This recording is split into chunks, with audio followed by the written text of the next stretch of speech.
जय हिंद साथियों। यह सच्चाई है कि आप दोस्त बदल सकते हैं मगर अपना पड़ोसी नहीं, और अगर पड़ोसी पाकिस्तान जैसा हो तो उसे ठीक करने के लिए कठोर दंड देना हमारा पहला कर्तव्य है। आज भारत सिर्फ पाकिस्तान नहीं बल्कि क्रूरता, बर्बरता और आतंकी मानसिकता के खिलाफ एक जंग लड़ रहा है। हमारी सेना जिस अद्भुत वीरता और शौर्य से लड़ रही है उससे साफ है कि इस बार आतंकवाद का खात्मा होकर रहेगा।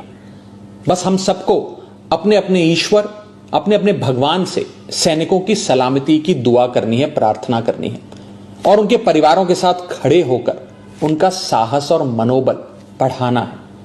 जिन परिवारों से निकलकर कर्नल सोफिया कुरैशी और विंग कमांडर व्योमिका सिंह जैसी बेटियां तिरंगे की शान संभाल रही हैं, जिन परिवारों के बेटे सरहद पर दुश्मन का मुकाबला कर रहे हैं, उन परिवारों के साथ चट्टान की तरह खड़ा होना है। दुनिया जानती है कि हमारा ये उसूल है, ना हम किसी को पहले छेड़ते हैं और ना ही बाद में किसी को छोड़ते हैं।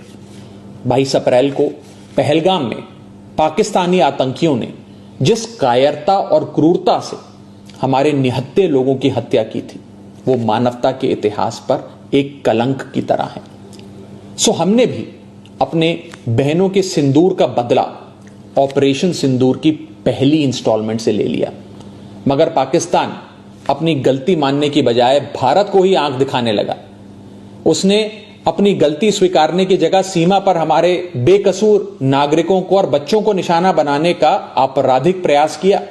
वो भूल गया कि भारत जहां बुद्ध की धरती है, वहां अर्जुन और भीम जैसे महान योद्धाओं की भी। भारत अगर गांधी का वंशज है तो भगत सिंह और चंद्रशेखर आजाद जैसे वीरों का भी। और इसलिए अब भारत की तीनों सेनाएं पूरी ताकत से बता रही हैं कि भारत पाकिस्तान का बाप है और बाप बाप होता है। हमारी मिसाइलें, हमारे विमान पाकिस्तान की छाती पर गरज रहे हैं।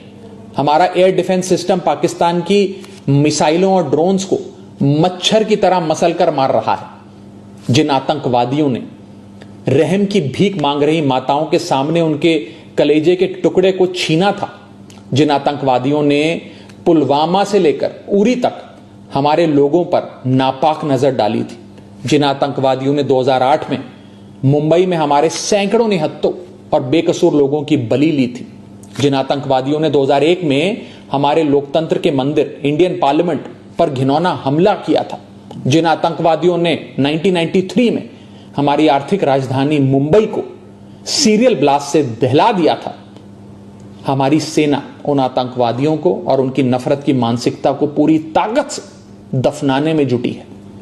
बस हम सबको आपस में एक रहना है। मुसीबत में देश की कमजोरी नहीं बल्कि ताकत बनना है। हम किसी भी धर्म, किसी भी जाति या किसी भी राजनीतिक दल से जुड़े हैं, किसी भी नेता को फॉलो करते हैं, इससे ज्यादा महत्वपूर्ण बात यह है कि हम सब हिंदुस्तानी हैं। We are all Indians.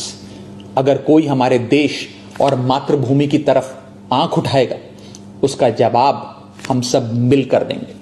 हमारी आर्मी, नेवी और एयरफोर्स पाकिस्तान को फिर से याद दिला रहे हैं कि ऐसे ही 1971 में उसको धूल चटाई थी, ऐसे ही पाकिस्तान के 90,000 से अधिक सैनिकों को घुटनों पर लाकर भारत ने नया बांग्लादेश बनाया था।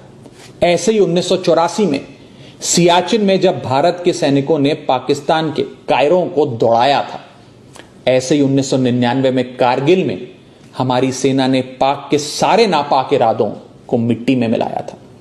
मगर पाकिस्तान की मेमोरी लगता है कमजोर है, इसलिए समय समय पर याद दिलाना पड़ता है। जो देश 24 घंटे 365 दिन पूरी दुनिया के सामने भीख का कटोरा लेकर खड़ा रहता है, जो देश अपने बच्चों के हिस्से का दूध आतंकियों को पिलाता है, उसका फन कुचलने का इस बार इरादा हर हिंदुस्तानी ने ठान लिया है। अब की बार पाकिस्तान को सुधार कर रहेंगे। भारत पाकिस्तान को चुनौती और चेतावनी दे रहा है कि सुधर जाओ, वरना अब काशी से लेकर इस्लामाबाद तक बहेगी गंगा, रावलपिंडी में लहराएगा भारत का तिरंगा। जय हिंद।